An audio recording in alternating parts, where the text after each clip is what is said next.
আসলে cricket board নিয়ে নতুন করে কিছু বলতে চাই না। আমি গতকালকেও কথা বলেছি, কারণ এই প্রথম বাংলাদেশের ইতিহাসে একটি প্রশ্নবিদ্ধ ক্রিকেট বোর্ড তৈরি হয়েছে, যেটি ইতিমধ্যে আপনারা সকলেই জানেন।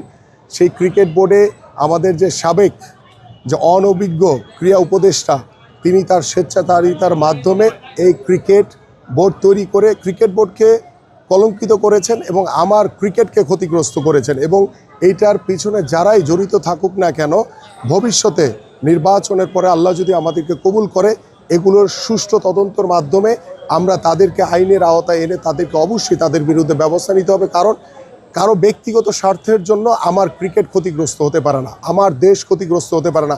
আজকে ক্রিকেট কূটনীতির অভাবের কারণে আজকে আমাদের বাংলাদেশ, যেখানে আমরা নিরাপত্তা চেয়েছিলাম, সেটা আমার অধিকার, আমার দেশ আগে, সেটা আমার অধিকার, সেখানে আমরা নিরাপত্তা জটিলতার কারণে আজকে বাংলাদেশ ক্রিকেট দল বিশ্বকাপ খেলতে যাচ্ছে না।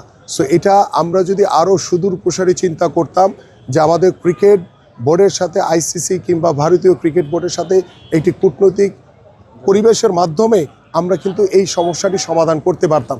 সেখানেও অনেক অনভিজ্ঞতার পরিচয় দিয়েছে আমাদের বর্তমান বাংলাদেশ ক্রিকেট বোর্ড।